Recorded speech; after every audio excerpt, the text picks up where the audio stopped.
Okay. Wave everybody. Wave Jay. There we go.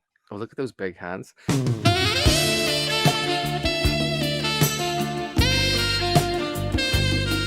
Hey everybody, and welcome to a brand new episode of All Bronze No Brains. We are your favorite Buffy podcast, and today we are graduating, kind of. Yes, today is a very special day because it's the first part of the two-part finale, Graduation Day. Yes, folks, it only took us 55 episodes to get here, and what a wonderful 55 episodes it has been. We are joined by a beautiful artist, a very talented man, Tony Webster. Oh, Jay's here too. Who's he? Say hello, Jay. Hello, lovely to be here. Yes, we're joined by the incredibly talented Jay Monchon, not only a brilliant artist, but also a massive Buffy fan. And thank you for joining us today, Jay. Thank you. It's my pleasure. Flex my Buffy skills. I thought that was going somewhere else. I thought that was going somewhere else too. Yeah. Okay, so the episode info, this is Graduation Day Part 1, written and directed by Joss Whedon, so you know it's going to be a good one, if probably not slightly sexist. And before we dive into the episode, we ask you the burning questions that are on everyone's lips. Why do I get a feeling that Lester Worth is in the Epstein files? Does Buffy get a P45 when she quits the council? And are you ready for some girl-on-girl bashing each other about, smashing through windows, falling off buildings at realness? Because we sure are. We sure aren't. You love it when girls beat each other up. It's your favorite part of the show is when two girls just beating each other up. That's sexist, but thank you. Yeah, if I had a bean, it would be burnt to a nub. Fuck. Sorry. Burnt? Like it ignited? Burned. Oh, no, I would be burnt to a nub because I'd be like going so fast. Friction. Oh, I don't like that. No, I understand. I just like I took a angle grinder to it. Like, God, you sound like such a guy in school that pretended he's had sex with girls but hasn't. I know that, but that's how. You had a grabbed her by her big bosoms. Oh yes, I fucking pile drived her into the tarmac. I think I could pass easier being a gay man than you could pass easier being a straight man. No, I know loads about the labia. I don't know a fucking thing. Nothing. And then I sucked her labia. Oh, Jesus. Why is this? Why can I listen to you torture fellas, but I can't? The idea of you even being romantic towards a woman gives me the pure. Although I was thinking, no, I wasn't. I'm going to stop there. So we have a pretty epic previously on that tells you everything you need to know. And I'm just going to drop it in right here rather than recap it. Previously on Buffy the Vampire Slayer. I'm Faith. I'm gonna go out on a limb and say there's a new Slayer in town. She's unstable, Buffy. Faith, no! You killed a man. I don't care. No one can stop the Ascension. Mayor's got it wired, B. He built this town for demons to feed on, and come graduation day, he's getting paid. Open your present. This is a thing of beauty, boss. Faith?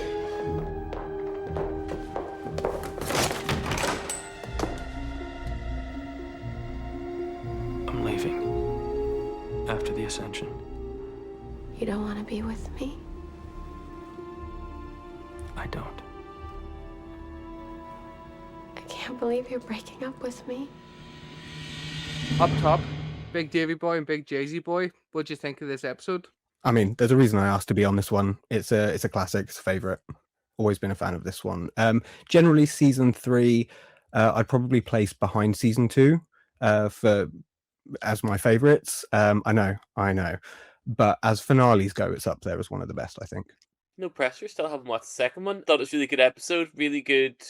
He is very good at writing two-parter epics, isn't he? Out of Joss Whedon. Yeah. Like he's and his part 1s are always, I feel like, a little bit better than his part 2s. So I hope part 2 doesn't let down. Just saying. Or he's not very good at writing a one-part finale. Some say.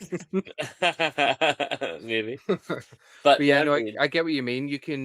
You'll definitely see that scope in the second part of this episode where it's like, especially because you've seen like Avengers and stuff first, you can see a lot of the same ideas and themes, I think, that kind of run throughout his work for sure. Yeah, definitely. But I really enjoyed it. Thought it was a good episode. It just didn't. It has done the setup. Do you know what I mean? I haven't had the wallop yet because obviously we're left quite an open ending without really. There's no fucking graduation yet. Anyway, so we've got the cold open, and Mine? I forgot I wrote my notes in this format again. I'm like, ready to read a sentence. I'm like, I didn't do that. I just wrote bullet points. Yeah, so the cold open, we start in Sunnydale High, and we have the students picking up their caps and their gowns. I love this kind of American thing because we don't get that obviously till university, and that's if you even make it through the first year of university in the first place. But Cordelia says to Xander, I can't believe this loser look. I lobbied so hard for the teal. And I was gonna say, I love the maroon and the gold. I think it's just like iconic Sunnydale colors. It doesn't make sense that she would lobby for teal. Is like the worst. It's like what your mother-in-law, like all of her furnishings in a house are usually like teal. But she did You look know? fucking incredible in the green dress in Homecoming. So But she looks bad in teal because you not remember the Wish. I would say her like blue shiny dress is like more teal. Anyway, This is better, boys. This is more gay chat.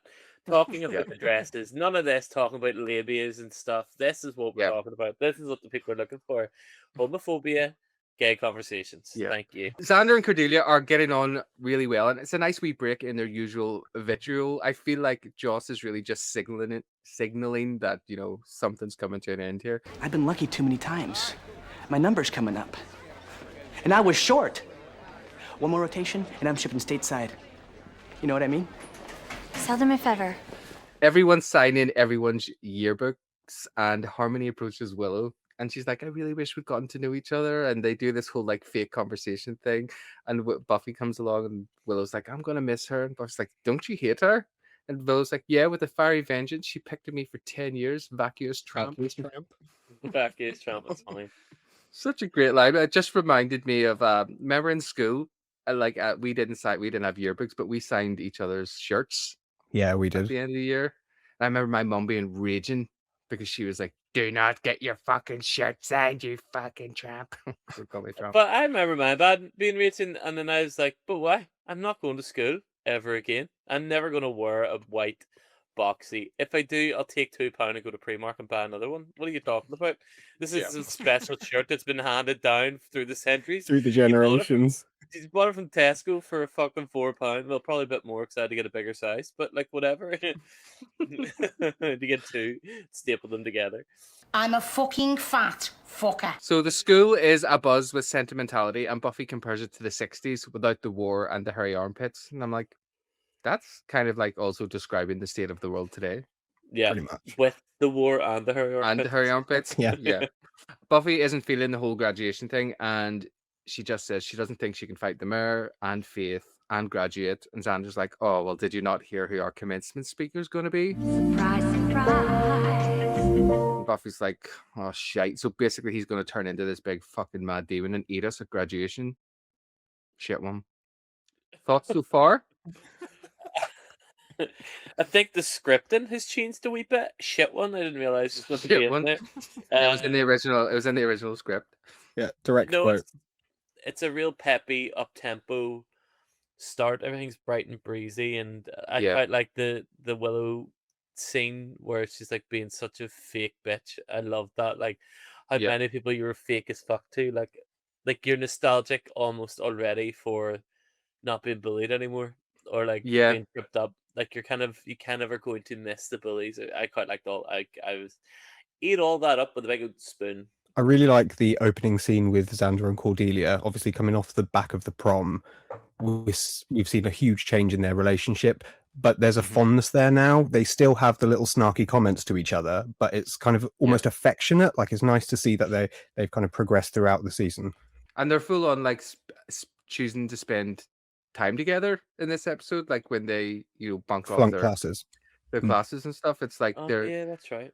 It's like back the actual friendship, which is great because I just watched the Zeppo yesterday, and I'm just like, when Cordelia's like stalking Xander around Sunnydale, calling him like, or she calls herself the surgeon of mean, and like, it's like, girl, get a fucking hobby. Seriously, let this go now. Yeah, I thought Buffy would be a wee bit more sentimental about school, especially after getting her wee umbrella. That seemed like a bit of a 180 turn just after the last episode. I thought she'd be all quite excited and feeling the school love. In the original script, the gowns were meant to be blue, and Cordelia said she was lobbying for the red.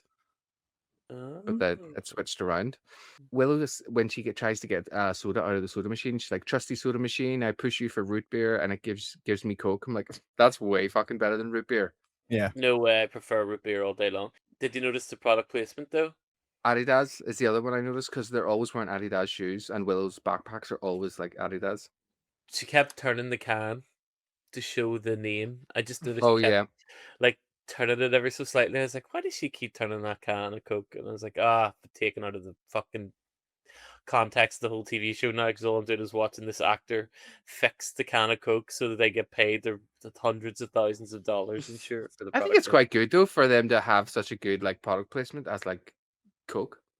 Willow has a great wee line with Xander when Xander's like, "Guess who the commencement speaker is?" And she's like, "Siegfried." He's like, "No, Roy." He's like, "No, one of the tigers." And he's like, "Drop the fantasy." Well, It's quite funny. very American. Very American. Very American, isn't it? Especially as one of them got attacked by the tigers. It's a bit Yeah, very American. very American. Very American, isn't it? For us, it would be like cheeky girls. Cheeky. That's such a you reference. That is your era right there, Cheeky Girls. If I couldn't, oh my god, if I could describe what Tony's era is, I'd be like, it's the Cheeky Girls. It's just Hunsnet. I'm just a Hun. I'm a classic Hun. Hunsnet? What's Hunsnet? I hate straight people.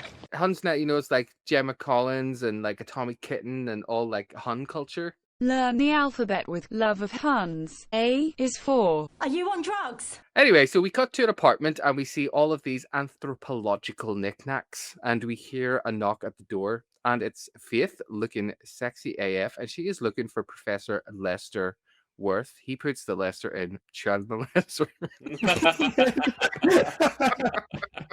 I've got all these notes that are like talking about parallels and shadow cells. Boring. And then I've just got one in capitals that just says, "Is Lester a pervert?" Yeah.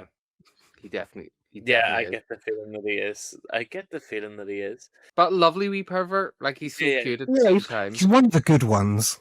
Lester can't believe that the mayor is interested in his research and feels like, oh yeah, the mayor's a big fan, but unfortunately boss wants you dead. And I actually like, he does something here that you don't see often when someone's like, "I'm going to kill you." He's like, "Why?"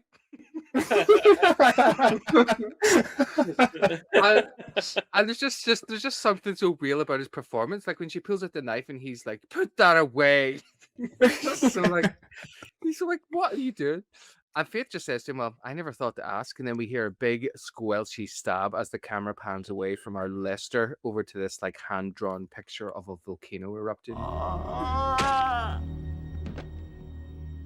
Which I wrote down okay. really shit drawing of Mount Doom. Okay, well, Yeah. you're obviously very judgmental because you're a great artist. That was my art that they used. Thanks a lot. Okay, challenge for this episode, Jay. You have to recreate that painting, and I'll also do one, and we'll get the viewers to decide who's best. Okay, challenge accepted. Okay, good. Faith looks incredible in this scene. I think like she's wearing her red leather trousers. I like that they're amping us up for later. Her hair is washed and straightened. Whatever someone just decided, obviously, in the last couple of episodes for Faith to wash her hair, and it was honestly one of the best decisions they've ever made.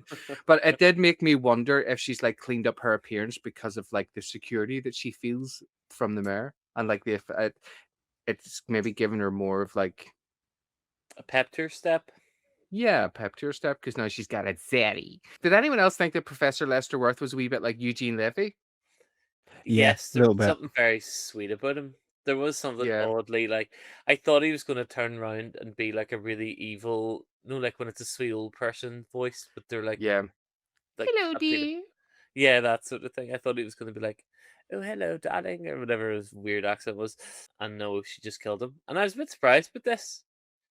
I haven't seen her kill a human since she killed that human that time, but like that didn't feel on purpose. She's been killing demons up until now, but this is just a straight up innocent human being who got killed. Well, and that's a bit- she killed a human in the last episode, but I think it feels like more of a gray area because he had that box of Gavrok, you know. So it's like you don't think of him as Yeah, being like no, that. he was a bad guy. So I'm like, Yeah. killing bad guys isn't a big deal. This was a wee innocent old like Yeah, he should be allowed. like Yeah, be innocent old. And also, Lester's wearing a cardigan, so it's like adding to the innocence. Gay. Yeah. Yes, there is something. And not to go down this avenue, right? Mhm. Where's the, like, if I get shot in the ear, like, I'm assuming I would have a big hole in my ear for the rest of my life. When you get fake shot, nothing happens though. Oh, right, okay. Thank you. Yeah. Continue. Well, what do you think about that scene? That's all I've got for up No. until the credits. That's the cold open. That was a long ass cold open. It's been 84 years. I think they do quite a good job of setting you up for what's to come in the episode. Obviously, like you said, with Faith wearing the red leather trousers, the black leather jacket, it foreshadows what's going to come at the end when she Buffy's all dressed up in Big Sister's clothes. Ooh, foreshadows. Jay's the professional. Bollocks. That's why I love when we have people on, because then it's like it almost gives us permission then to like be silly, because you know that other people who really want to be here, like Sarah, for example, as well. You know Yeah. she's going to come in with all the seriousness, so we can just like have a laugh. I'm not measuring up to Sarah. No way.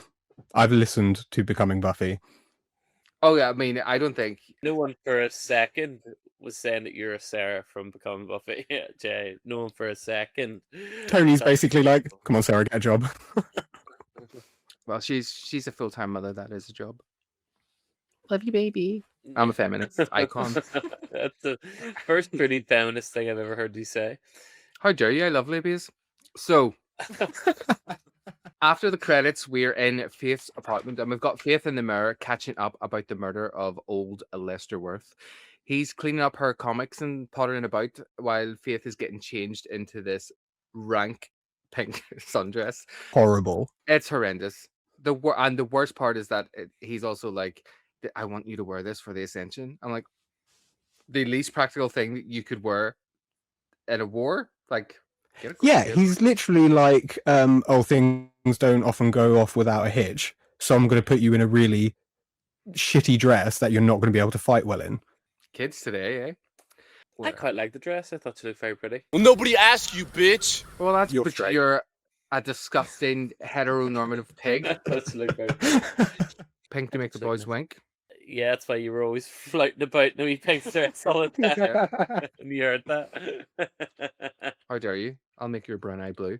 So Faith says she feels stupid, but the mirror's like, oh, you look lovely. And she's like, it's just not very me. And that launches him into, no one really knows who you are, not even you. Like, right, okay, Daddy. He's basically practicing his graduation day speech. He's like, the Ascension is your day too. I'm like, you've known her for like 3 weeks. Also, it felt like when you went into that bit, you said it exactly like him to me, that it felt like, do you know whenever you're playing a game and it goes into like the scripted bit and you can't skip it, but they deliver it, you've done the same sort of bit like 9 or 10 times because you're trying to get past the bit, and you can almost verbatim like sing the way the person says the word. I don't know if you noticed this about me, David, but that is something that sometimes I'll put in the episodes, that I'm oddly really good at saying, like, with the same intonation, Yeah, like you did all the exact time. same lines.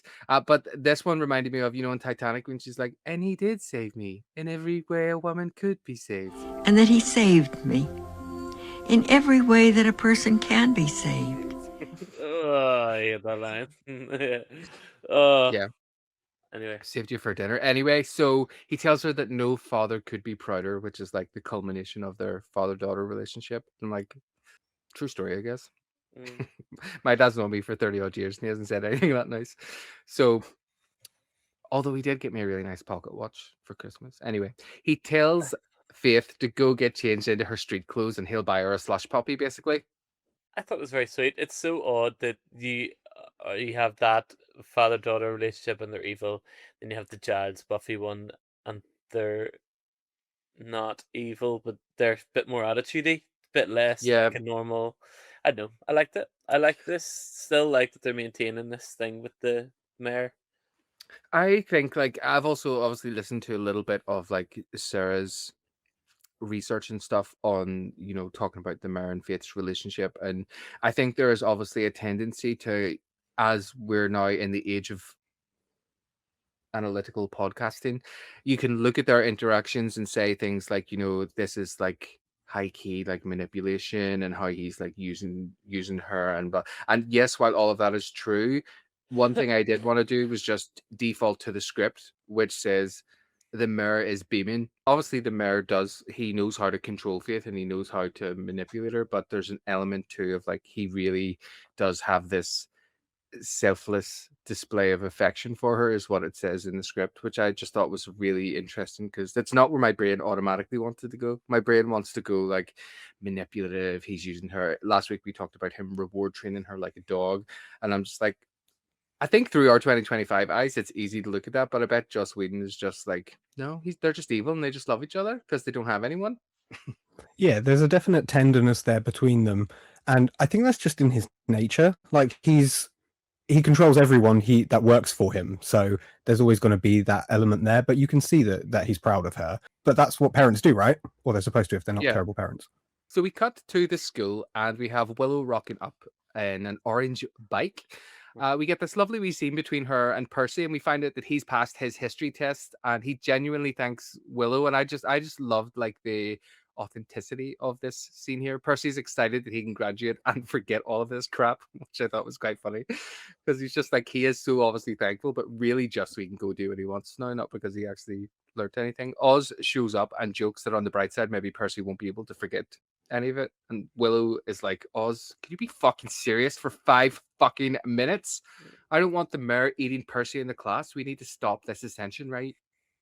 So Percy says to Willow, thanks for not beating me up again like you did in the bronze. And she's like, that was for, and then stops. But obviously she wasn't there for that. So I want to know, did they have a conversation about that afterwards, do you think? Well, I bet Xander said, oh, when I came into the bronze, okay, you were lifting Percy off the ground. And that's the tea. It was quite interesting. This is an actual story arc throughout the season. Willow the teacher, yeah. But I quite like that it isn't. I quite like the small plots as well. I think I like shows that do like small everyday plots, not just the grand scheme of things. Like that was a thing where Willow. I quite like that they carried that on. Do you know what I mean? It wasn't just a one episode thing.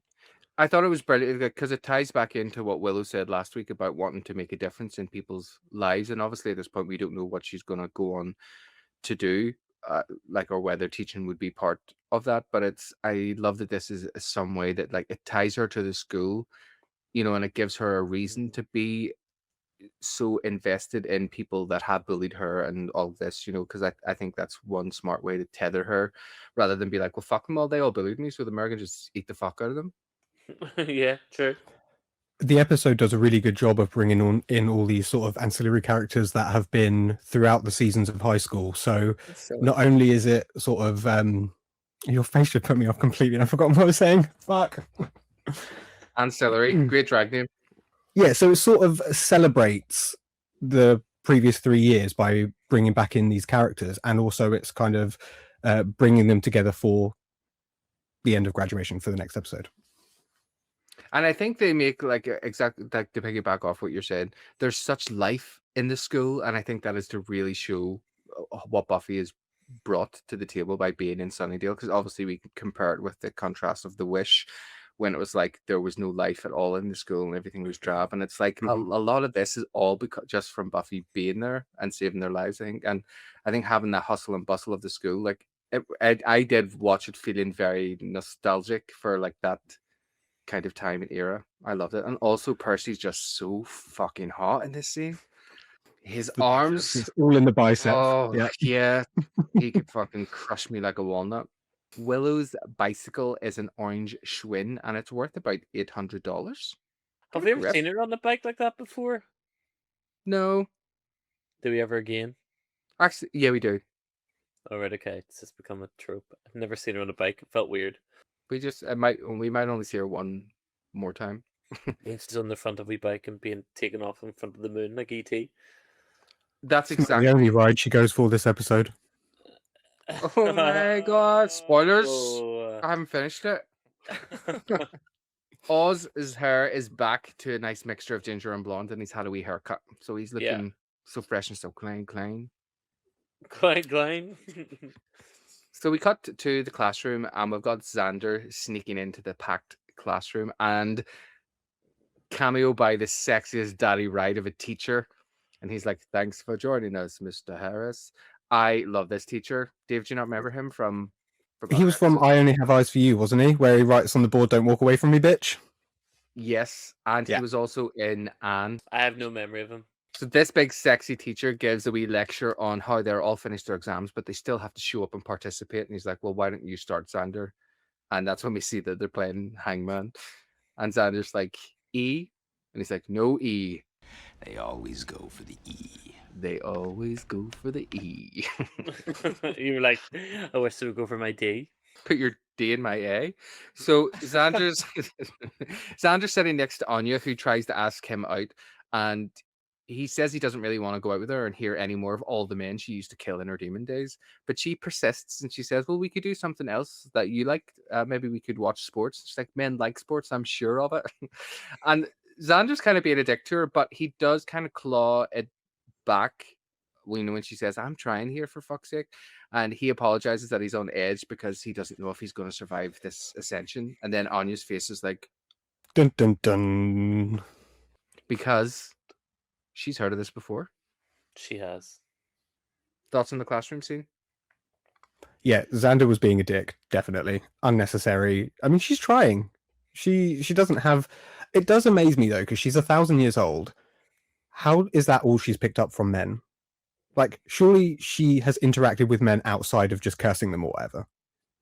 But it's all right. Imagine if you repeatedly do something with no emotions for 1,000 years and you've got no desire to, like, really learn about, because you're not learning about the men you're cursing. All you know is the ways in which they're bad. Also, you're only hearing the bad stuff. Yeah, true. Literally only hearing the bad stuff. So, like, I hope she is in. I'm assuming she is in the next season. She is in the next season because she is fucking brilliant. Good. I'm glad that you like her. I love her. She's amazing. She's very good. Very funny. Funny. So Hilarious. Jay, anything to add? No, I did quietly nod. Oh, okay. Well, unfortunately, I don't speak nod, so... So we cut to the library and Buffy's reading the newspaper and it's the big title is like Faith killed a professor, pretty much. What the newspaper. Janet's just like, well, how do you know it's her? And she's like, oh, I can just tell. I'm like, okay. You've also literally known her for like 5 weeks, but whatever. Giles and Wesley are casually fencing, and Giles is doing it while he's reading the paper, which is just hot. I love watching people do stuff that they're good at, and they're not having to pay attention. Like, it's like you, David, when you cook. When I've watched you cook before and you're just like, your hands are like whipping around everywhere doing stuff. And I'm like, this is not how I cook at home. Like, I just press the button on my microwave. Oh my God. I know what you mean. Like, I know it's like watching someone just doodle on the piano. When I'm like, how are you just doing that? Like doing really incredible stuff on the piano. And I'm like, but they're like in the middle of a conversation at the same time. Freaks me out. Don't know how people do that. Buffy thinks that if the mayor's getting rid of loose ends, then maybe Big Lester knew something. So Wesley tells her, well, you'll go there tonight and you will find out what. And Buffy's like, I just love it when you take charge, you man, you. You man, you is funny. So funny. Giles tells Buffy to be careful because Faith has her at a disadvantage. And Buffy says, what? Because I'm not crazy or because I don't kill people? Giles is like, well, actually, both. Oh my God. So Xander comes into the library, practically dragging Anya by the arm, telling him, hey, do you want to know how to stop an ascension? We'll meet the only living person who's ever been to one. Dun, dun, dun. Dun, dun, dun. It's all right. I'll let you both steal my joke that I said about 10 minutes ago. That's not a joke. That's a device that's used in storytelling. All right. Professional podcasters. Jesus. Sorry, guys, if you're listening to the podcast, Jay invented dun dun dun. Trademarked. Do you know that EastEnders actually have trademarked doof doof? Have they actually? Yeah. Because they use it in a lot of their posts now and stuff too, and it's like they'll say like Monday's doof doof, and it will show like the end scene of the episode, which is actually really smart. That is quite a good way of doing it. It's also such a good doof doof doof doof doof doof doof. Yeah. It's such a smart. I love. I know, David. I wish you watched more of our episodes.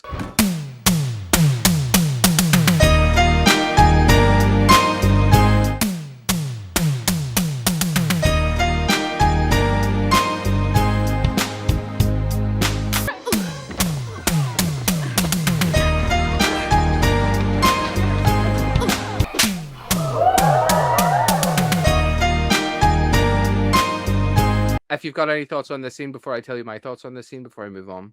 I don't. No? Okay, well, I guess you guys just don't even care about Buffy then. I love that we see in this scene that Buffy's almost like warming up to Wesley because she only really uses that type of humor, I think, when she kind of is starting to like someone. She's not as horrible. It's more like friendly fire. And when she mentions about Faith being crazy, like my initial thought is, I don't really think of Faith as being crazy. No, I don't think she is. She's evil, but I don't think she's crazy. She just is seeking the affection of someone who actually wanted to spend time with her. Just damaged, isn't she? Excuse me, that's you saying I'm damaged. I don't know. Have you killed people? Have you killed people, Tony? Because I still haven't had a straight answer from you about that. This is a safe space. It's actually not. It's recorded for the internet. If you want to admit any murders, not on this. If you see a pigeon outside your window with a wee letter on its ankle, ring the police. Yeah, you went back in time 80 years. I turned myself into a pigeon. Xander's got a great line when he comes into the library when he's like, easier said than done, monarchy boy. They love calling people like bald boy or monarchy boy or like back brace girl or all these different things. I think Buffy says something about killing Faith and she's like, as fun as that sounds, I'm like, that doesn't sound fun. Why are you even saying that? Like, you know that if you were to fucking kill Faith, you're probably just going to cry about it for years, you know? But obviously they're dropping that in there because she made a flippant joke about it and then it becomes something that she actually really has to try and do. I just think, look at all the fucking 3-episode drama we had to deal with when not even Buffy didn't accidentally kill someone. Yeah. So, like, get a go. Her killing the Slayer. I love Anya knowing about the Ascension, I think, is it's something that Joss Whedon does, a MacGuffin. And I just think I'm not even mad at it because it just adds so much to, like, the depth and the lore of the show. It doesn't feel cheap to have her know it. It feels like a really smart way of like bringing this story element in without them reading something out of a book. I just thought it was really, really well done. Anya says to Buffy, "You've never seen a demon," and obviously we've seen that because she talks about the crossover between vampires and just basically tainted human hybrids. But we have seen real demons, right? No, we haven't seen pure demons. So the creature in Prophecy Girl that comes up out of the ground from the Hellmouth, isn't that not a pure demon? I don't know, actually. It might be, so they've maybe only seen one real demon.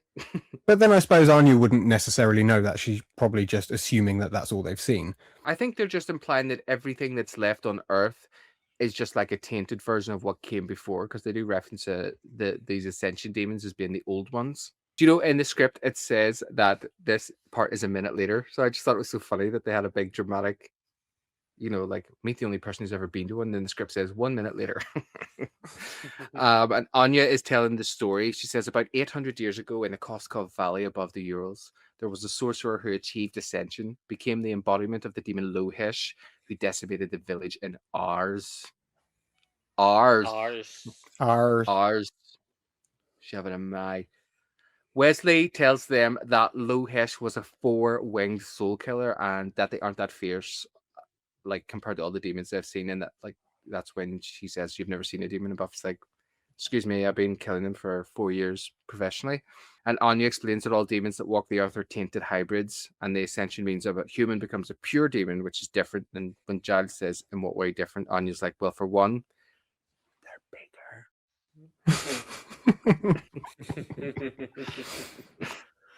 And then we cut to the Fountain Quad. The Fountain Quad, what a strange thing. Is that what it's called? Why did I call it that? The Fountain Quad. We cut to the outside the school where the big fountain is, and the school is being...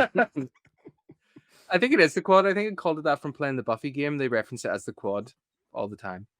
The school's being set up for graduation, and the mayor tells Snyder to call him Richard and tells him he's done a great job here. Sunnydale owes him a debt, and he will be repaid. And Snyder actually doesn't look that happy. He looks like kind of apprehensive. Yeah, because he's seen him be stabbed and then come back to life again. Yeah. Oh, he had that alien on his face that sucked him. Yes, that's what it was. I kind of don't mind it. Snyder looks a bit apprehensive. It seems a bit of a normal response. But have you seen a guy's skin go back together again? Yeah. I'm starting to... Like, obviously, these episodes is the kind of is the closing of, like, Snyder's storyline in many ways, like, from the school. And Why? it kind of made me, because they're graduating. Oh, yeah. It's called graduation day. But they're not going to just pop the camera in every now and then back to the school to see what Snyder's up to. But disappointed they don't. Well, actually, there's a spin-off called Snyder, Barely Nowhere. But this whole scene with Snyder kind of, and his look of apprehension and realizing that last week was the first time he really saw the mayor for who he was, it kind of maybe just gave me this sense of like, I don't think Snyder is like as complicitly evil as what I've ever thought.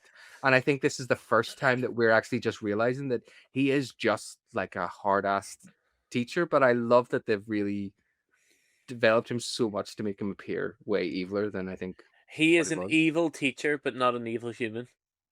Do you know Yeah. what I mean? Like, you would be in school, he's like, oh, the fucking teacher, he's such a hard ass, such a bat. But like, you see them outside of school and they're really like Mr. Price, remember our vice principal? He was like the scariest looking Big man. Jerry. But if you ever spoke to him, like, he would be very friendly, but he just had a really like harsh, scary face way about him, yeah, and he would be quite loud at times too, I remember. Also, Mr. Leonard was the double of Snyder. Yeah, that's what blows my mind. Every time Snyder comes on, it's like, there's our principal. Every time. Yeah. He was lovely. I loved Leonard Snyder, and he said, I love Snyder. Anyway, any thoughts on those before we go back to the library? Just that I don't think Snyder is evil necessarily, but I mean, he did make her life kind of hell for the past 3 years. All of the things he did kind of punish her for, she did technically do those things. She was there in the school when someone got killed. There was no proof it wasn't her that did it. She cut class, but obviously that's the complications of... Believe women, Tony? No thanks. Also, don't assume her gender. He said as he says her. Oh, yeah. Oh, their gender, sorry. Anya, I do like that Anya, when she's telling the story, she gets sidetracked by talking about the shepherd that she was cursing, because I just love that she obviously is so into like, revenge on men that she gets like lost in her little story. And I also love again that the show continues to like subvert the trope of like the old ancient demon being this like big, ugly, horrible thing. And it's like we've got like these two kind of opposite things where like Buffy's the big, powerful hero and Anya's like the old ancient demon, but they're both these gorgeous young women. Wasn't Anya though evil looking whenever she was a demon? Her face could turn that way like a vampire. Oh, still? No, not now. Just when she was demon. Demon anymore? Okay. Yes, just when she gets annoyed or when she gets turned on, her face goes full Freddy Krueger mode. My pussy. So we cut back to the library, and Willow and Oz join the gang while they're still grilling Anya. And Anya says the rituals are all different, so she doesn't think that the mayor's going to turn into Lindsay Lohan. Willow's like, how come Evil Girl's in the mix? And Giles is like, well, she's more useless than you and those fucking shiny pages you stole from the book, so fuck up. Buffy asks about the box of Gravlocks, and Giles is like, oh my god, it's Gavrock, you stupid fucking bitch. Gravlocks, though, is a traditional Nordic dish of raw salmon cured with a mixture of salt, sugar, and dill. I thought I'd heard of it before, Gravlocks. I was thinking it was something to do with like heartburn. It's Gaviscon. Gaviscon, yeah. Oh, Gaviscon. So, but right then, as they're all just talking about Gravlocks and shit, in Dander's dastardly dick, and they all cower away from him, and he's like, so this is where you concoct your little schemes.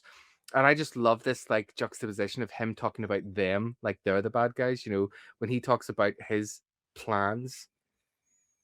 But I like that they have schemes. I just love that he really, in his mind, is like, he's not a bad guy. Well, that's always what makes the most interesting villains, I guess. But he asks them what they're reading, and he reads a passage about death and destruction and the races being all as one in their terror and destruction. And he's like, oh, that's kind of sweet. Buffy's like, fuck me, you love the sound of your own voice, big head. Big head. Big head. And he says to Jazz, that's one spunky little girl you've raised. And I'm like, I know, I always find it so uncomfortable when Americans use the term spunk. Yeah. Yeah. I hate it so much. Like, don't call me spunky, just make me spunky. Only joking. But I love that we have this change in the mirror when he's like, that's one spunky little girl you've raised. I'm going to eat her. And it's just like, He's so fucking evil. Giles grabs the saber off the table and rams it into the mayor's chest. And he's like, whoa.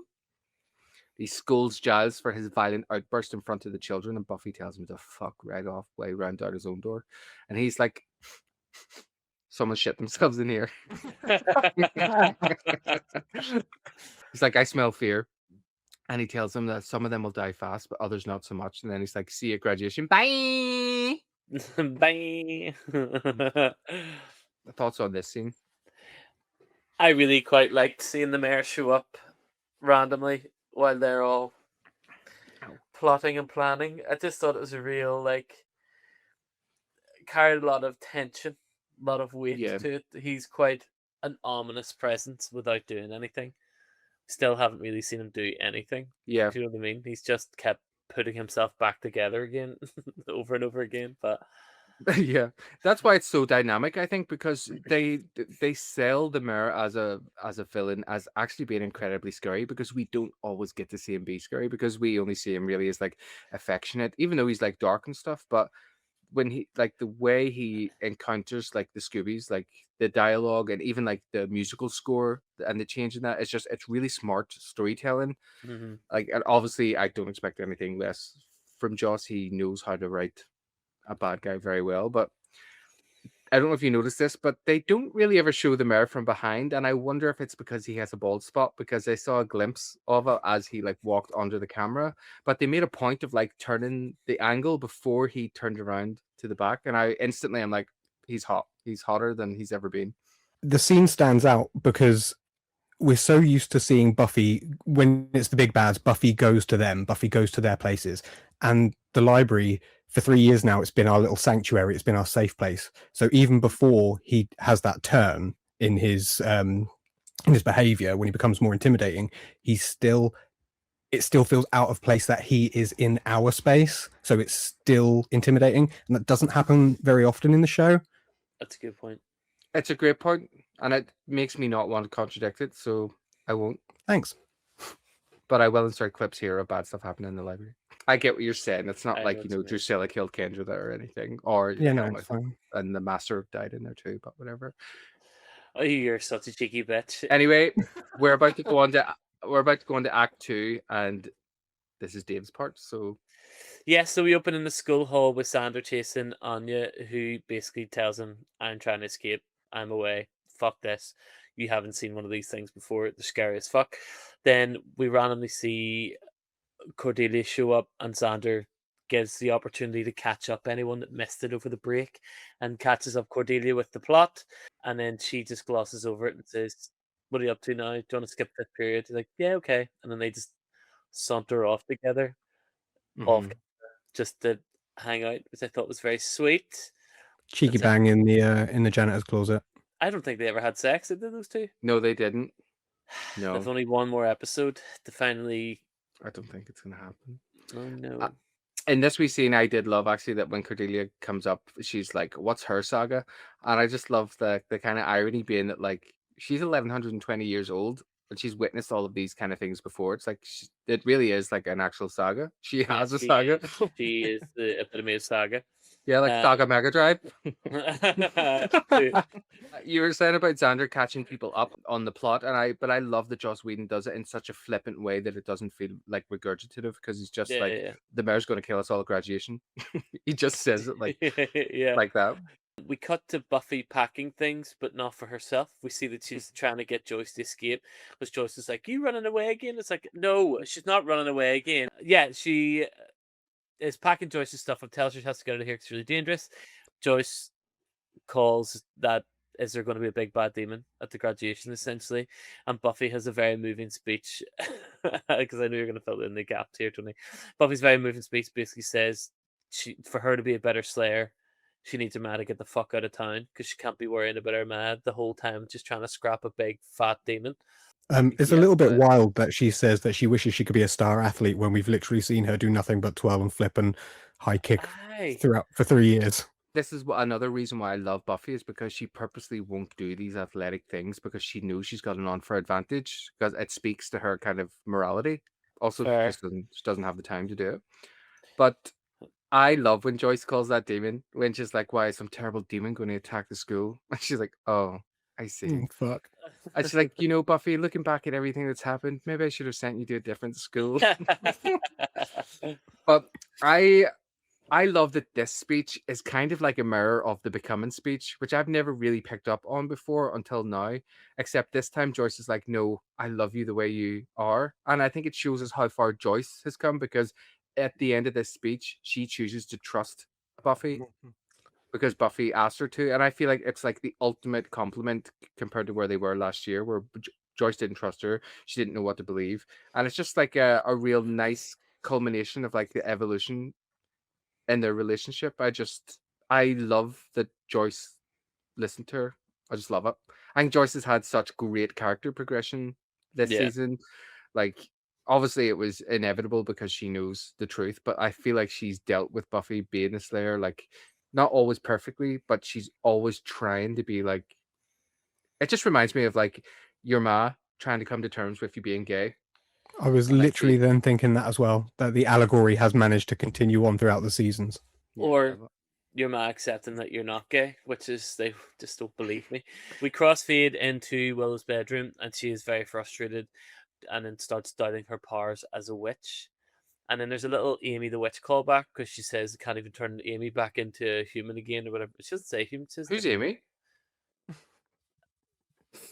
Very good, you sneaky bitch. Oz has been the absolute sweetest as usual, and it turns out when he panics, he gets really, really horny because she asks him to panic as well, and he's like, "Are you sure?" She's like, "Yeah, okay," and he gets out his massive, and Oz and Willow end up hopping on the good foot and doing the bad thing. They had sex. He that wicked down good. Oh God.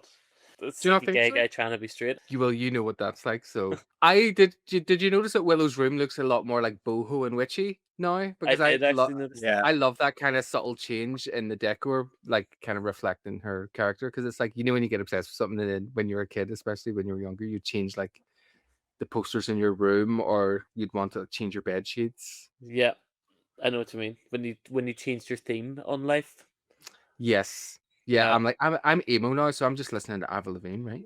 Yeah, I'm gonna put up like really dark, sexy posters of Avril Lavigne. Avril Lavigne, it's not that sexy. No, I only had Angelina Jolie and Buffy and Willow, and then all the wee pictures that I'd drawn. I had a poster of Delta Goodrem as well.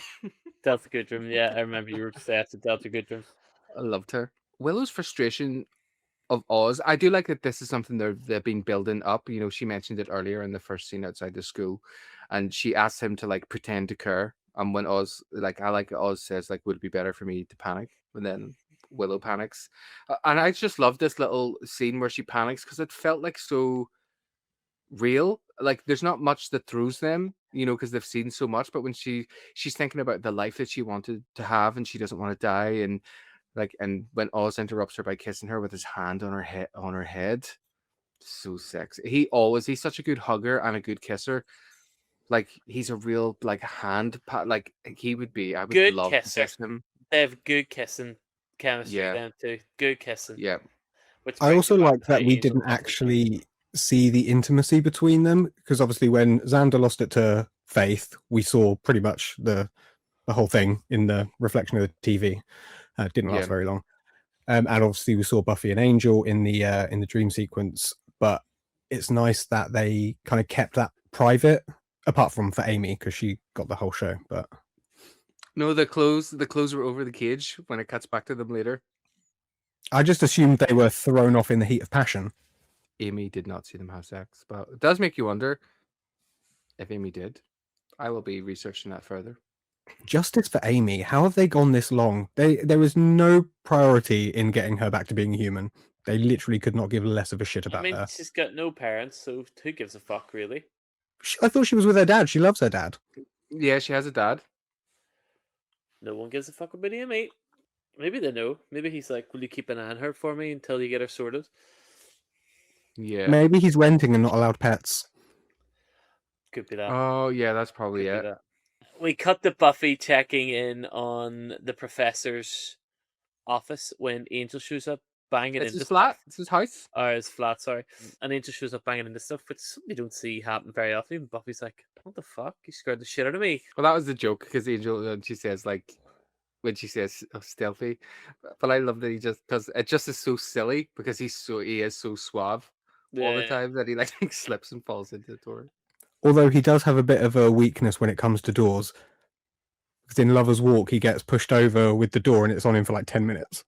Buffy's catching Angel up, and it's a little bit awkward between the two of them. There's a bit of awkward chemistry.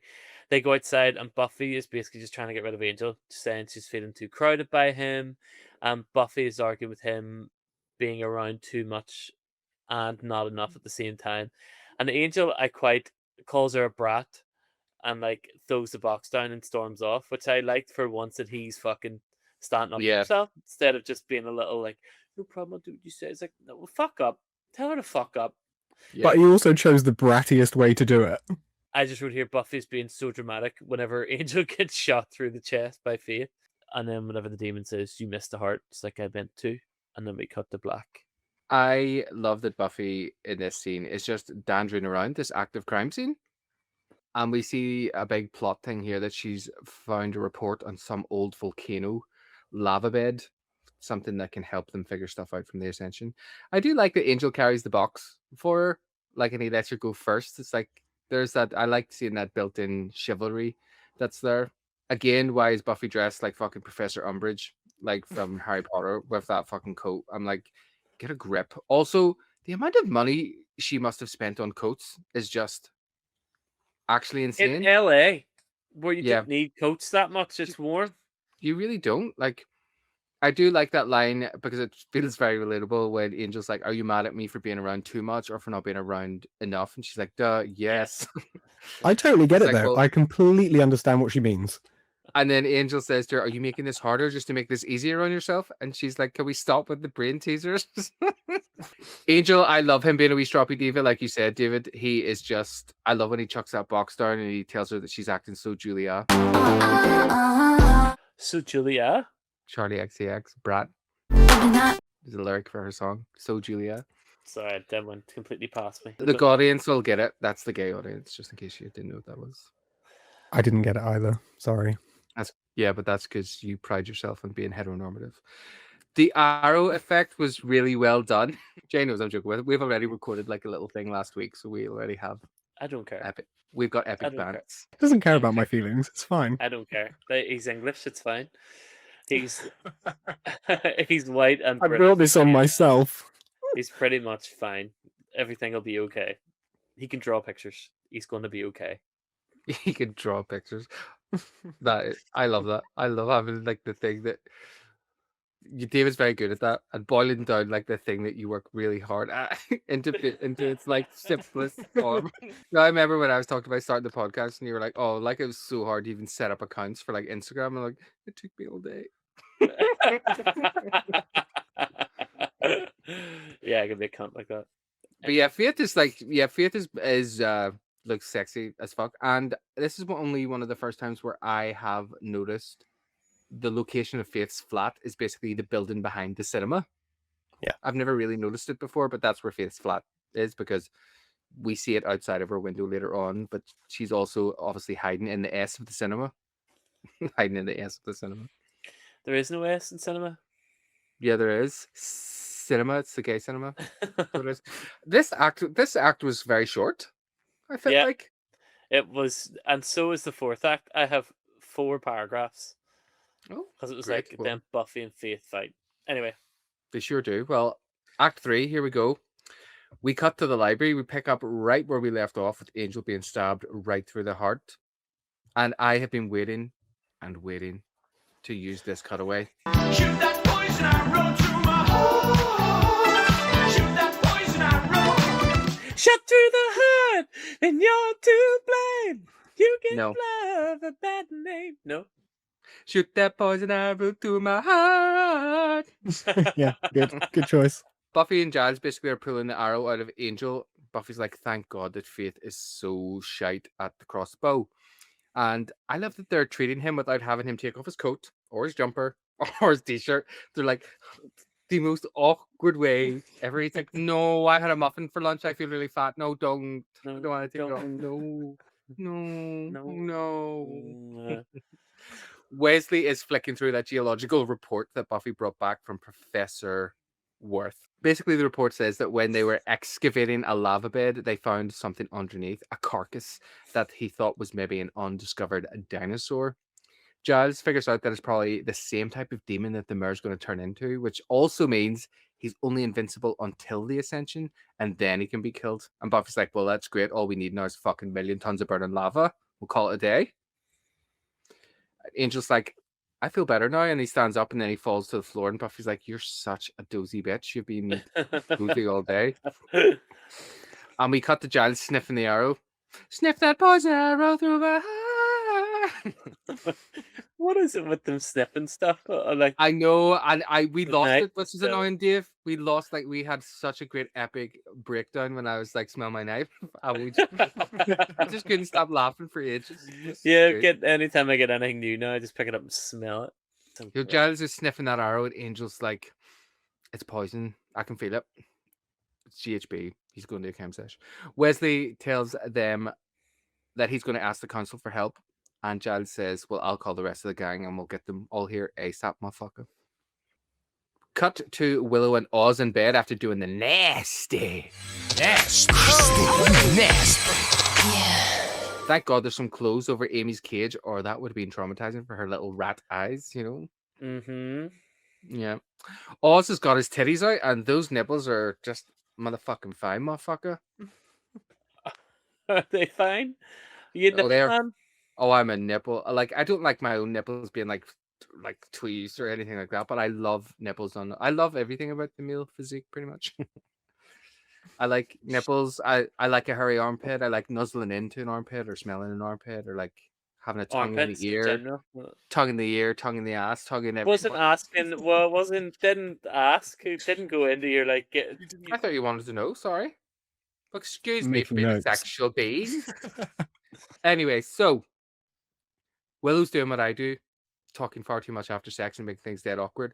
And Oz tells her that like things are different now. And just like, our Willow's all grown up. She's a woman. She's a woman. I knew you would be someone that would be like awkward after sex, like who. I'm not awkward, but I wants to be because I feel comfortable. How to be affectionate, and then starts talking shit, and then it's because of my comfort level. I start talking shit, not because I'm awkward. Jay, I'm going to tell you a story I told on this podcast yesterday. This is something I've always heard. It's like when I feel comfortable with someone, I'll be silly with them. That even means even in like a sexual scenario. And one time, I think when I was on whatever way I was holding his hands, it reminded me of like a pod from Star Wars, and I totally just like pretended to like ride him like a pod racer.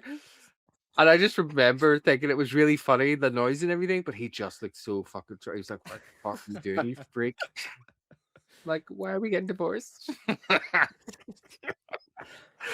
it's just because I feel because I'm naturally silly and stupid, like in real life, and that carries over, if not more so, into like the bed. Not anymore, because I know that's why people leave. Hey, if you can't bring Star Wars into the bedroom, it's not worth it. It's never going to work out. Well, they get a phone call. And then they leave. That's pretty much that scene. Great scene. Yeah, really great scene. I love it. I love how I just love Willow. She's great, and I'm glad that she's finally had that absolutely blasted away. No way, she's definitely been blasting that away before now. Oh yeah, I wonder. Yeah, she probably has been actually. I wonder if she dry humped Oz. No, you can't. Can you lose your hymen from dry humping? Don't know. Ask one of your sisters. If they can remember that long ago. That's disgusting. That's disgusting. So it is. I lost my hymen because I did horse riding in Afghanistan. So my byman. Tony, you a gold star gay? I don't know if I've asked that question before. Wait, is gold star when you haven't really had sex with a woman, or when you haven't had sex with a woman? Yeah, I've done not full sex, but I've touched parts, but that's about as far as it's.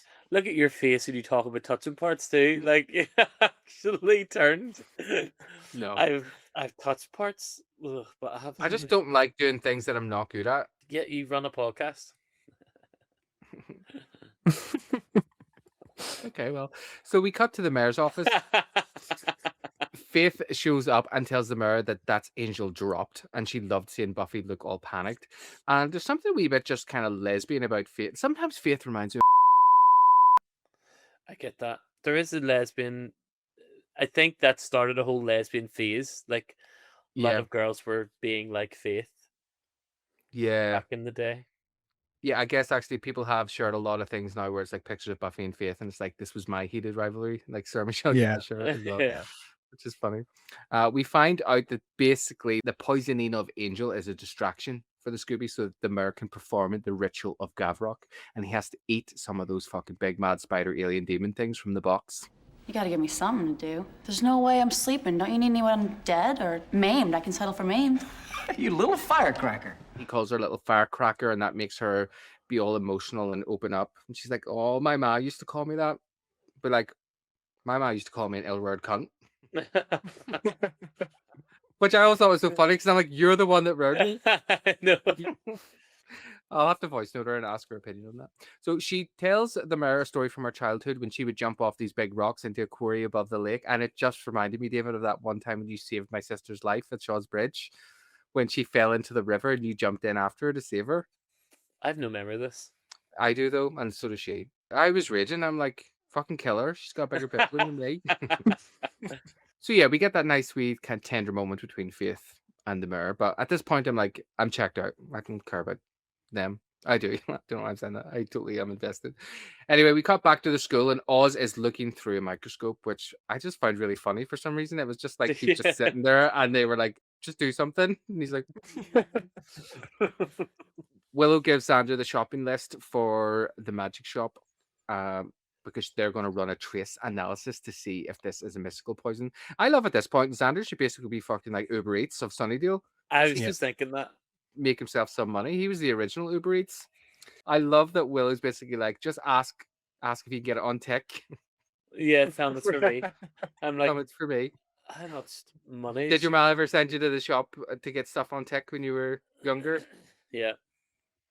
Like we had the wee corner shop in the village, if you remember, the one on the corner of Tavanna Street, and they would do like 10 cigarettes in like a mix-up bag. You know, they would open like 20 packs and sell them. But I always used to go around and be like, my mum says, can she get like 10 cigarettes on tick and a loaf of bread and a cream egg? And it would always be like a cream egg. A cream egg. Cream egg. She just really wants one cream egg. When leaving Xander, this is why commas are important. When leaving, Xander bumps into Anya standing in the dark, who tells him that she's packed her bag and she's ready to go, but she's come back to ask him to go with her. And she's like, you're going to die if you stay here. Xander has this kind of nice moment of growth, I think, just continued on from the Zeppo when he chooses to stay, acknowledging that he might die, and he wants to stay to be with his friends. Anya tells him when she thinks of something happening to him, it makes her feel sick. And he says, well, he's not going to go because he needs to help his friends. And I just love that Anya's not good at communicating, and it just leads to that kind of funny exchange. Are you really going to be that much help to them? I mean, you'll probably just get in the way. Your stock's plummeted here, sweetheart. Fine. You know what? I hope you die. I hope you die. Aren't we going to kiss? Like, aren't we going to kiss? I love her so much. I like when you get a weird character like this, like an alien that's going through human emotions for the, you know, like that sort of, that trope of like the guy becoming the girl's body and be like, oh, this is what it's like to be a woman. No, those sorts of things. It's like, it just makes me laugh so much. I really, really like her. I know I'm going to fancy her so much next season.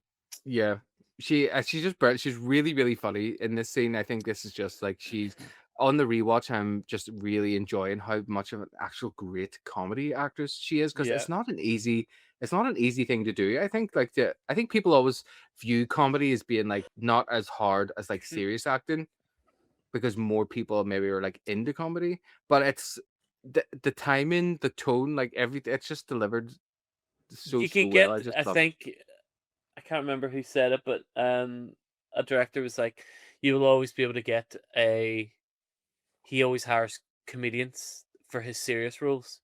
He's like, because when comedians go serious, they go really serious because they're hiding some shit under there. But trying to get a serious person to do comedy is, if they don't have the chops, they don't have the chops. You know, if you're not funny, you're not funny.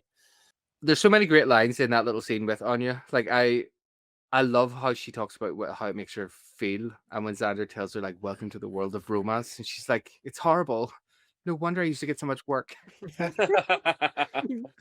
She just like delivers it, so I just love her. And then we cut to Angel's manch. Angel is sweaty as fuck in bed, and Buffy's rubbing his hand all over her face, but I just thought it was so funny. She's just like, he's just holding his hand, but she's like rubbing it in her face. I'm like, yeah, you don't know where those hands have been. The oboe is oboing in the background.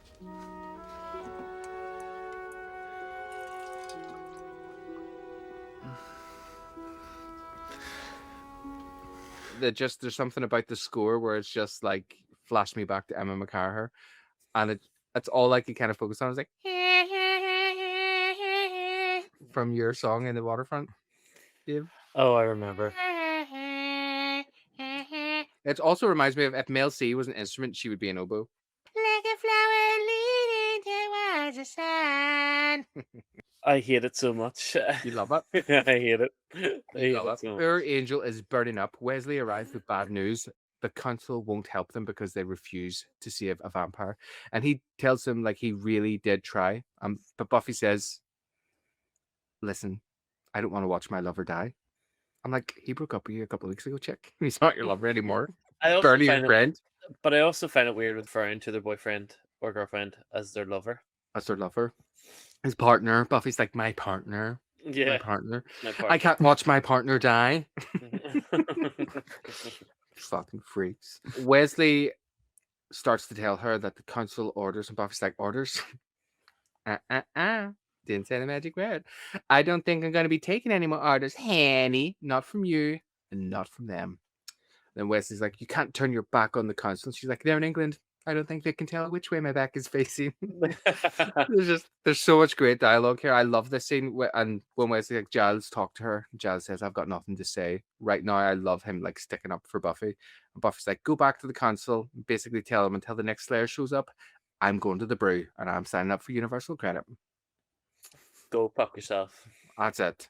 And Wesley's like, Faith is doing this to distract you. Like, we need a strategy. And Buffy's like, I have a strategy. You're not in it. Wesley's like, this is mutiny. She's like, I like to think of it as graduation. I'm like, oh yeah, get that title episode in there, bitch. Yep. I love it. But it's just, this speech is just, this is just Joss Whedon, this episode. Obviously it is Joss Whedon, but it's just like banger after banger. Like normally in most episodes we're like, oh, there's some great lines in this scene or there's whatever, but this is just like so much words. I love when there's big wordy episode. Buffy goes off to help the others. Wesley tells her she doesn't know what she's doing, and she's just like, get a job. I'm like, that wasn't the slagging that you thought it was, but no, I agree. 100% agree. Get a job. Why are you here? Yeah. Why is someone asking him that question every day? Why are you here? You don't work in this school. Get out, you big creep. He actively is creeping on one of the students. It freaks me out that it's all okay. I can't wait for you to watch the next episode. We cut back to the school, and we're in the science lab. Willow has found the poison because she's just so smart, and it's a mystical compound, killer of the dead, used on vampires, and there's only been 1 or 2 instances of it being cured. Oz is researching, and he's the one who actually finds out what the cure is, and he's like, uh-oh, and Willow reads it, and she's like, completely reverses the effect. Uh-oh. Xander's like, come on, guys, the suspense is killing Angel. And Buffy's like, well, one of you hurry the fuck up and tell me now. Oz tells her the only way to cure this thing is to drain the blood of a Slayer. And Buffy says, good. Perfect. Angel needs to drain a Slayer? Then I'll bring him one. Willow tells her if Angel drains Faith's blood, it'll kill her. And Buffy says, not if she's already dead. And is there a lost moment there? That was the lost. Yeah. They make the thing. Yeah. Buffy's like, we have to go back. I love the camera zoom on her when she says, not if she's already dead. She's not even mental. She's just like so composed. That's what makes it like so much more intense. Like, she's just had, like, she is just like, she's literally just like, I'm fucking done with all this shit. I'm done with Wesley and the council. I'm done with fucking Faith. I'm just fucking done with all this fucking shit. Yeah. She's just fucking shit. But one thing I do notice that I don't always like is Buffy gets really impatient with her friends when it comes to Angel. You know, she's always like, "No, tell me what you found. Like, tell me now." She's not like, "Right, I'm reading the book." It was the same, like, remember in Beauty and the Beast, whenever they weren't sure if Oz was killing people and they didn't know if Angel was back, and she's like, "Well, was it a werewolf or was it a vampire? Willow, tell me, was it a vampire?" It's like, you need to calm down. Vampire. He's not even your boyfriend anymore. Just let him fucking die. Let him die. I would literally. That's the way I'd be. I'd be like, "Oh, poison arrow then." Well, I guess that's Need me now, don't you? We're about to come up to my least favorite thing I've seen in the whole of the series of Buffy. Oh no. Oz and Willow are trying to find out where Faith is living. And then Oz touches Willow's head, and she nearly comes in her pants from the She's like, top of his pants. Yeah, that. Yeah, she custard creams. This is. It gave me the ick, but also at the same time, like, totally get it. When you have sex with someone for the first time, you feel so loved up that, like, their sheer touch is, like, not orgasmic, but, like, you're very aware of the touch of the person. Do you know what I mean? You become, like, very aware of that person's presence. But there was just something about it that made me burst out laughing. It ruined it a tiny bit, was watching her make an American Pie face. Xander is checking in on Buffy being okay with killing Faith, and Buffy looking very serious, just wants an address. This is my favorite Xander moment, I think, of the first 3 seasons. Yep. He actually understands what it's going to do to her, or potentially do to her. Whereas normally he's the first one kind of ready to back her up and dive into the plan, but this time he's actually showing a bit of restraint where Buffy's not, and he sort of acts as the kind of angel on her shoulder, being like, actually think this through properly. Like, I'll support you if that's what you want to do, but think about it, because this is going to have serious ramifications. This is the first moment, I think, for like 100% that Xander's like cemented his place in the group as like the heart of the group, especially for Buffy. I think Xander being the one to say that, like, even though Faith is evil, like, and stuff, like, I don't just want you to kill her for the sake of it. He's like, I don't want to lose you. Well, because obviously he says that line, I don't want to lose you, and she's like, I'll be fine. It's like, that's not what I mean. You know, and I think this is it's a real moment of growth for Xander, because he doesn't make a joke out of it, and he shows like real genuine concern that isn't rooted in like jealousy or like toxic masculinity. He's like, it's maybe just the first time he's been an actual really good friend in a hard moment. Yeah. and that's why it's like, yeah, it feels so rare, so big. And he recognizes in Buffy what makes her Buffy, and he's like, I don't want you to do this. I just thought it was a nice moment for Xander and her to share. I kind of like this moment as well with her, you know, going and them talking and getting a knife. It's like this idea of graduation is like moving through all forms of interactions in Buffy's life, because it's like we've seen, like, graduating from school, her relationship with Joyce being in a new place, Angel going to be, you know, leaving and moving on, quitting the council, and now finally making this decision that she is going to kill Faith. It's like she's also graduating from like her innocence or like her morality, and it's like taking her into like a new place. It's just, I love it. I just think it's so good. It's so smart. I just think Joss Whedon is a pervert. and it's also kind of highlighting where she is with her power as well, because that's something she's been kind of struggling with since season 2. You had Kendra, who was the unattainable perfect slayer in every way possible, and you've got Faith, who's the complete bottom of that scale, and Buffy's kind of spent the season trying to figure out where she fits into that. So for her, she's kind of embracing the darker part of her in order to get this really unfair task that she's been given of taking down another slayer. Yeah, that's the thing we've talked about kind of all season, is like, this is the graduation of Buffy integrating her shadow self as a functional part of her character, and not as something she needs to try and be scared of. I just think it's fascinating. So we get a montage of Faith and Buffy prepping for the big fight, as well as getting a bit of Angel looking rough as fuck, obviously getting worse, until Willow finally finds Faith's place And we cut to Faith's apartment, and she's listening to some 80s punk or something, like Blondie or something. It's on the radio, and she's in her leather doing her shit. And then we just see this, like, in the background, we see this, like, tableau of Buffy with one foot up, like, getting ready to turn it off. I was like, that was a really cool shot. Why didn't you just take the tranquilizer gun and shoot her from behind? And then feed her to Angel. That would have been a lot quicker.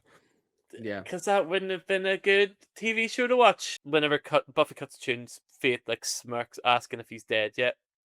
With such delight of, like, a little sister who's broken their big sister's doll. There's just everything in Faith. I don't truly believe that she's ever evil. I just feel like she's just super jealous of Buffy. Yeah. Is he dead yet? He's not gonna die. There's a cure. Damn. What is it? Your blood. And then Buffy and Faith start kicking the shit out of each other. Decent fight. A lot of stunt coordinator shots in it, though, is what I said. Two of them finally go flying out the window, and then Buffy handcuffs herself to Faith before we cut to a little side scene. What do we think so far, girls? David, now, I don't know if you'll remember this. You probably don't, but I'll bring it up because I love things like this. When Buffy handcuffs herself to Faith and she says, "Stick around," in the episode where, like, Angel pretended to go bad and Buffy and Faith had to fight, and she says to her, like, Faith says to Buffy, "Stick around." Stick around. Stick around. Cut back to Angel getting worse and a worried Willow. It's quite a hard sentence to say. And Giles is telling them about the legend of Ulvican. Ulvican, thank you. And then there's a funny, I don't know why I said that. I love when you, like, are just reading your own notes with, like, just staring your own thoughts. You're like, what the actual fuck? Yeah, but I knew I was, like, doped up on fucking medication. That's why, like, I did. You should see the spelling mistakes. It's insane. But why were they telling us of the? Oh, right, because that's who the mayor might be. They're trying to find out who the mayor's going to be. Sorry. And then there's, like, Giles just found out that it's Ulvican. Yeah. And and that's who it's going to become. Ulvum. Ulvican. That sounds like a porn expo. There's, like, a Power Ranger that's dressed like a fanny. It's like Ulvican.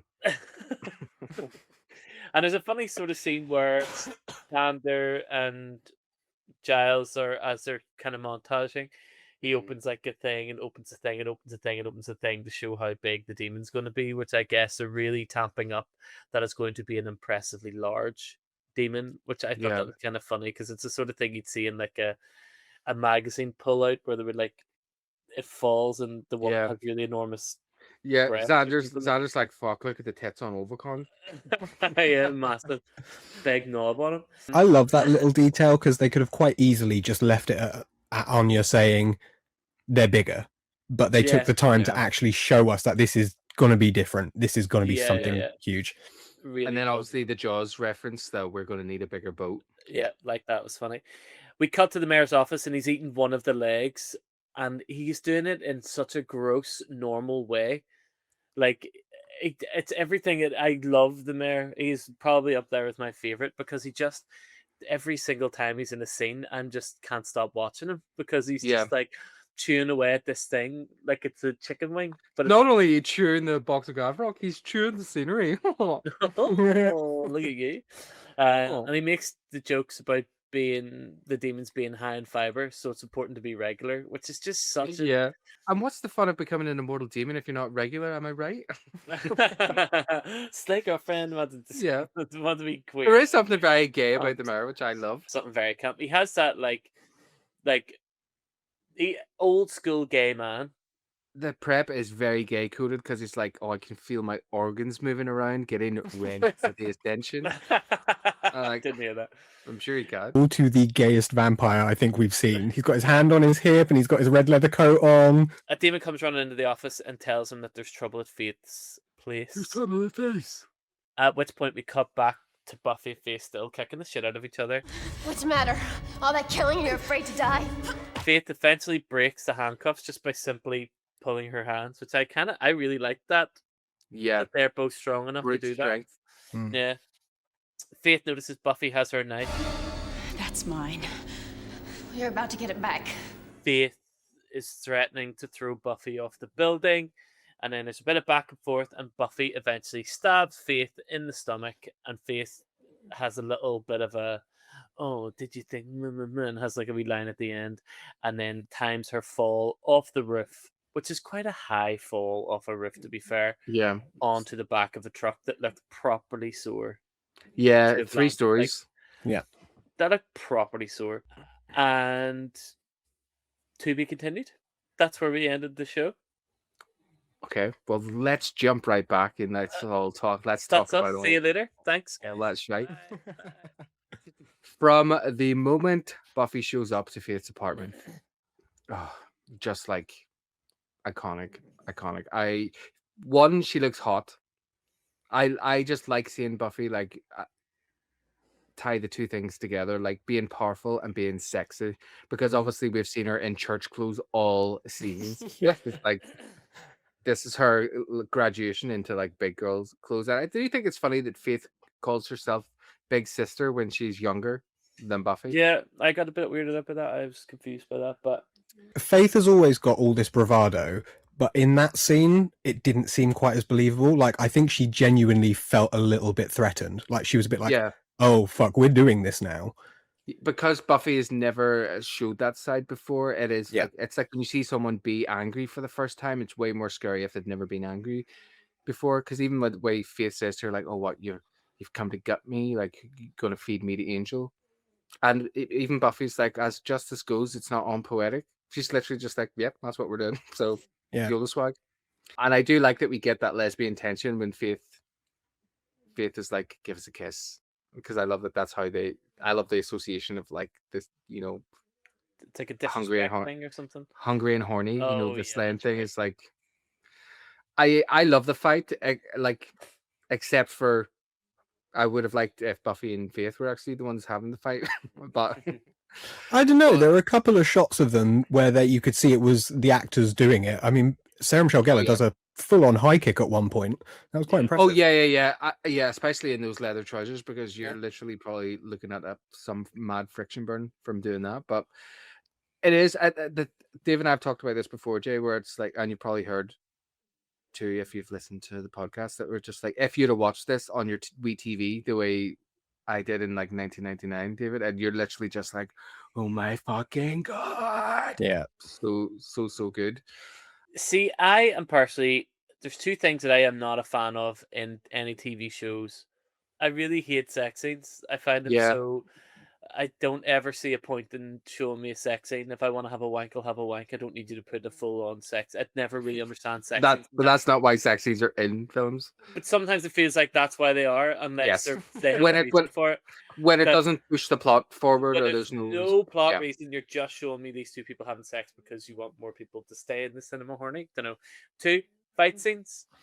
I'm never one for a fight scene. I find them kind of dull because I get a little bit of like, unless again it adds to the plot. But I'm like a little bit like when there's a fight scene coming up in these things, I'm just like, well, I know you're not going to kill the main character. I kind of lose myself in fight scenes where I'm like, there's no jeopardy. Maybe that's what it is.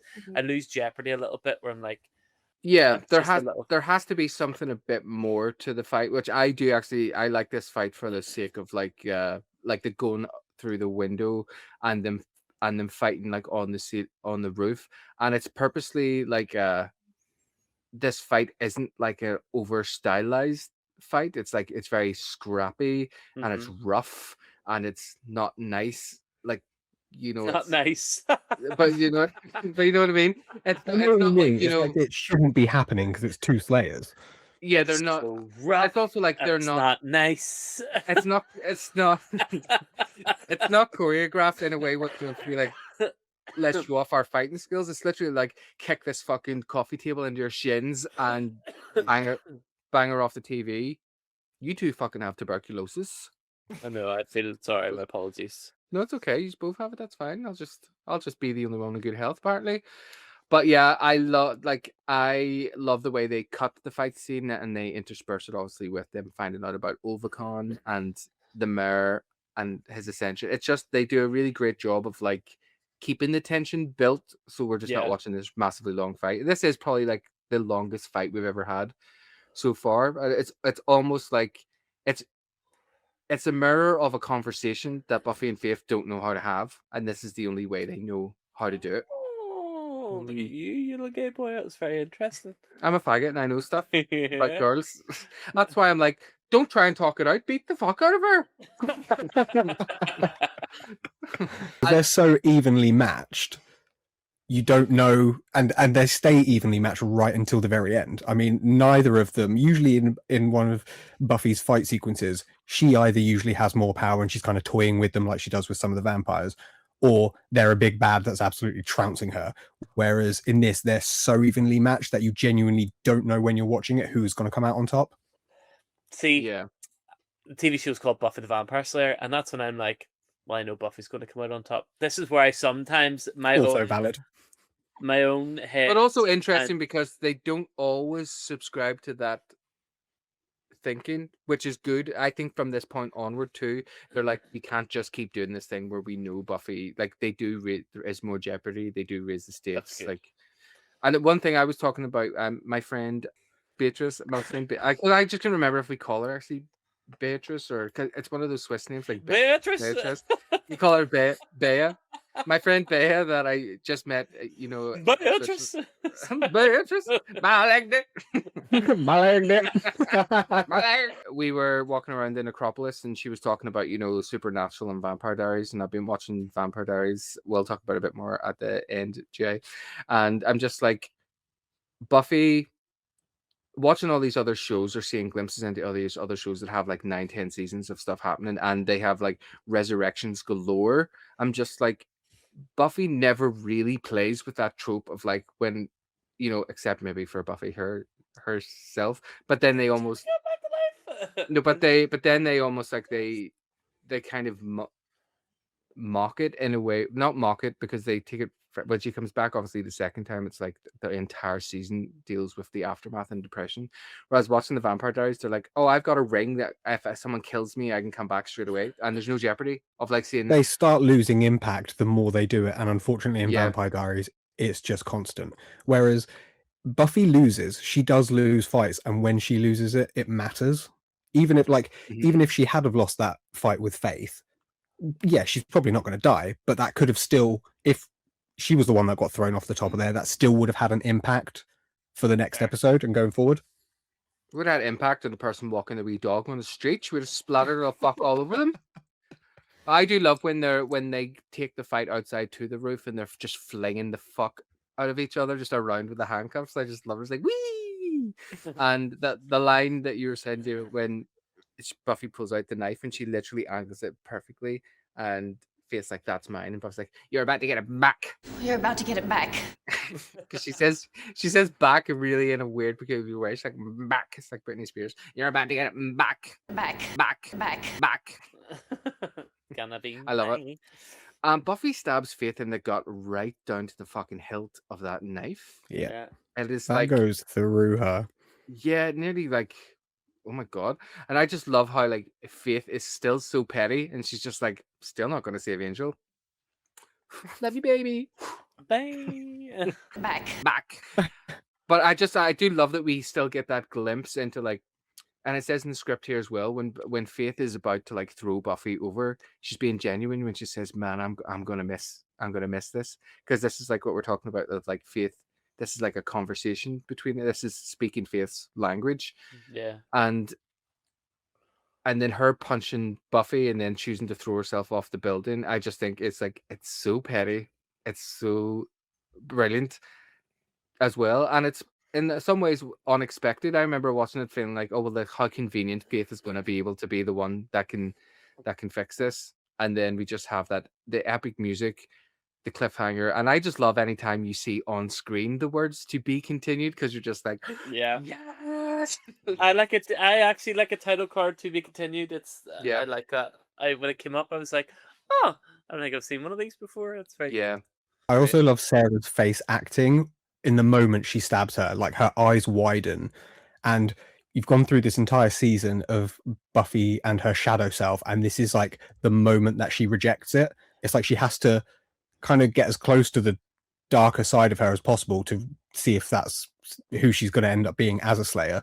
But the second she stabs her, you're like, this isn't you. This is not the kind of Slayer that you are going to be. And I love that. Just in that one reaction on her face, you can see that. 1,000,000%. Brilliant episode. Brilliant Incredible. Absolutely love it. Dave, have you got any guesses on the finale? What comes next? Obviously, I won't. I'm going to guess tell you. that Buffy will have to sacrifice herself for Angel, and then he'll be able to stop himself from drinking her completely before he loses himself. And I'm going to guess that we get a big fat demon. Oh my god, are you in Buffy? And you're going to say it, you fucking bitch. And I'm going to guess that Wesley... No, he doesn't die. He's an angel. Principal Snyder dies. Yep, that's my guesses for the next episode. All right. Well, I guess we'll see. We'll see what happens when we return to Sunnydale. We'll see what's going on with Faith, what's going on with Angel, who's going to die, are they going to graduate? Who the fucking knows? Oh my god! Oh my god! Jay Leveson, thank you so much for joining us. Thank you for having me. It's fun. Well, Jay, as per usual, we're going to do our little section that I like to call "I'll Tell You What It Is." Okay, Jay, so why don't you tell us what it is? I'll tell you what it is. It's the new trend of people changing their photos to that dog shit AI garbage. It's driving me insane. Not an AI fan then, Jay? No, I'm really petty when it comes to people's data scraping art and ruining artists' careers and literally making artists obsolete. Really petty when it comes to stuff like that. When people think that because you can doesn't mean you should. Yep. That is it. Mhm. And people don't have some people just don't have an artistic eye. AI is, the bubble's going to pop soon. Before the world dies, AI will figure out how to make it How to cleaner. do that. And now they're building those open air farms in like Iceland or something. Yeah. It's insane. I couldn't agree more. But I'll share things on AI because I think it's important. And I think if you're following an artist and you can see that it does affect not just my, like, I don't think it's affecting me directly, but what art represents as a whole. Mm-hmm. And I think that would be one aspect. And this is going to be less impactful now that Tony has told me that Googling stuff apparently has the same effect. But it also is really bad for the environment as well. So, like, is it worth it for that really shit picture that's like piss stain yellow and just looks garbage? It's just for a fad, for a trend that's going to be around for what, a minute?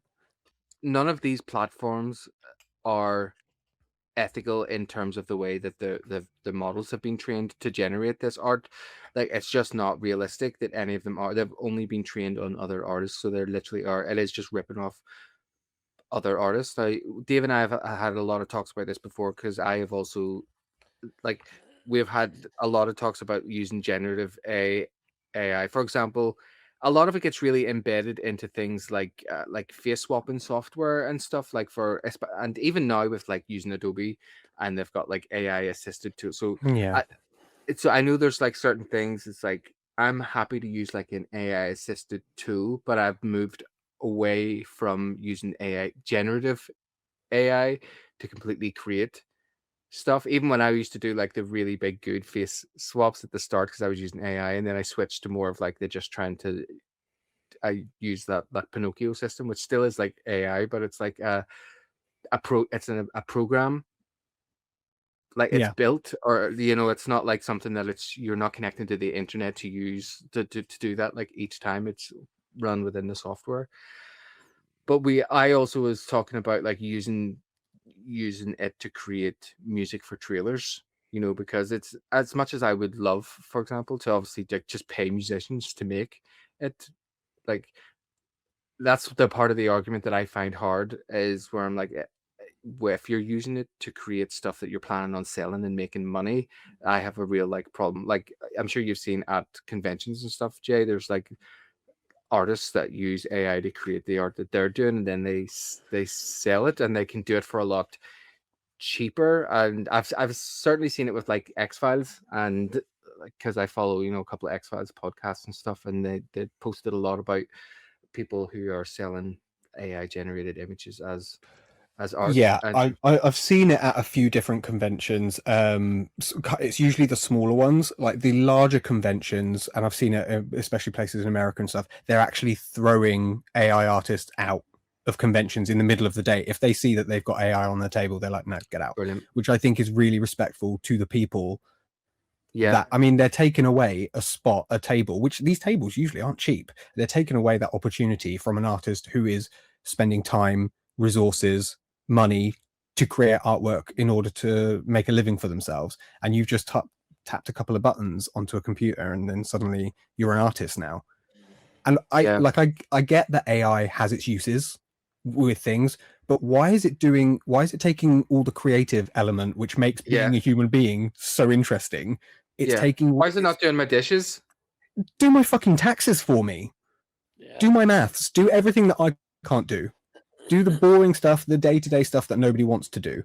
File away paperwork, all that kind of thing. It's taking away music, art, writing, all the things that actually make us human that we do. It's infuriating. Yeah. Agreed. I love that. Sorry we went off on one there, but loved it. Yeah, sorry. David, what about you? All right, I'll tell you what it is. I can't be doing with this weather anymore.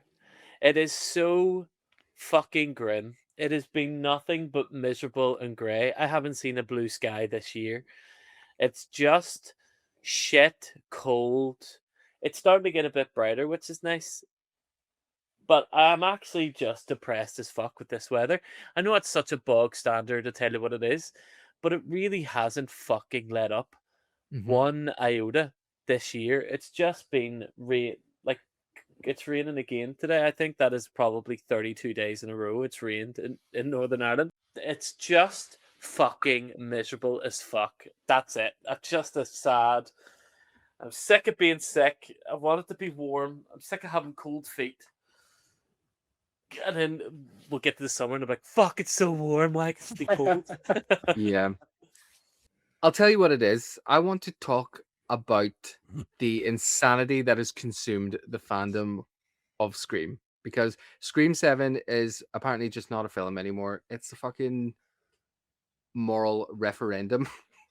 There's like people are boycotting the film because Melissa Barrera was fired from Scream 6 for her pro-Palestine views, which I think is fair. Not to be fired. I think the outroar against it is fair because that's a real issue. It's a topic that deserves conversation, solidarity, outrage, all of that.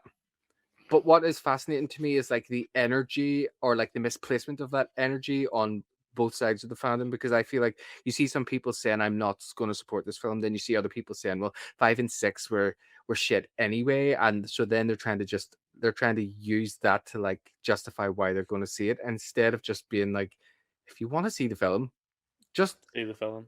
Go and see the film. Like me deciding to not go see Scream 7 isn't gonna unmake it. Like it's also not going to take away from the hard work that people put in. Like we're talking about an executive decision that was made by someone at the top of the chain, which like you don't want to.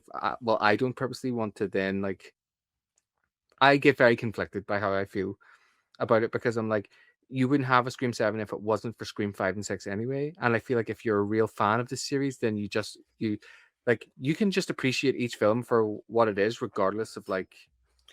I think people just like to make a big point of saying like, I'm doing this thing now. Yeah. Everybody look at me. This is my opinion on the thing that I'm doing, instead of just doing the thing.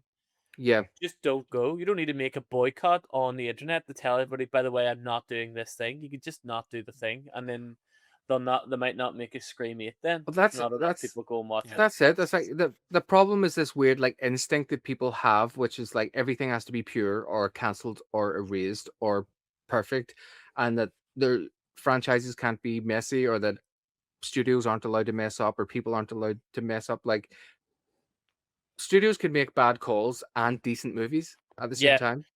I mean, Harvey Weinstein made some very good films. the Scream films would have never been made without Harvey Weinstein in the He's first a place. disgusting, decrepit human being. Yeah. I mean, But Joss Whedon, not a great guy. Buffy, incredible. Well, yeah, that's it. So if we're going to start going by that measure, then we really should stop watching film. And this is all on Twitter. People using Twitter saying they're boycotting Scream 7 Is this because of the same- Palestine, and is they're this- using this. Twitter. They're using X, basically the big Pedophile, fucking joyful, the pedophile network. Yeah, this is it. It's like the funny thing is about Scream though. The Scream is a franchise that is about toxic fandom and performative outrage, and people are like missing the point like completely. Yeah. I'm just like, I never like to say this thing, but like, Ghostface isn't real. The real horror is the fandom. Yeah. Yeah. Preach. And I ate with that. I didn't You eat. did it. You did it with that. I'll eat you. Well, Jay, thank you so much for joining us today. And Oh, thank you for having me. It's been really fun. no, you've been really fun. I've been really fun. Dave, you've been so fun. Oh my God. Make sure to check out our Patreon for a fun little interview that Jay and I did the other day, where you can check out our top level banter flirting. And also you can see other exclusive content and bonus episodes for just a few quid. And don't forget, you can catch us on Spotify, Apple Podcasts, and YouTube at All Bronze No Brains. Don't forget to hit the like button. It only takes a second and is very helpful to spread the love and pod far and wide. Subscribe or leave us a 5-star review wherever you get your podcast. And make sure to come back next week for the epic conclusion to season 3. And we'll see you then. Bye. We certainly will. Bye. Thanks, Jay. Bye. Love you, baby. Love you, baby.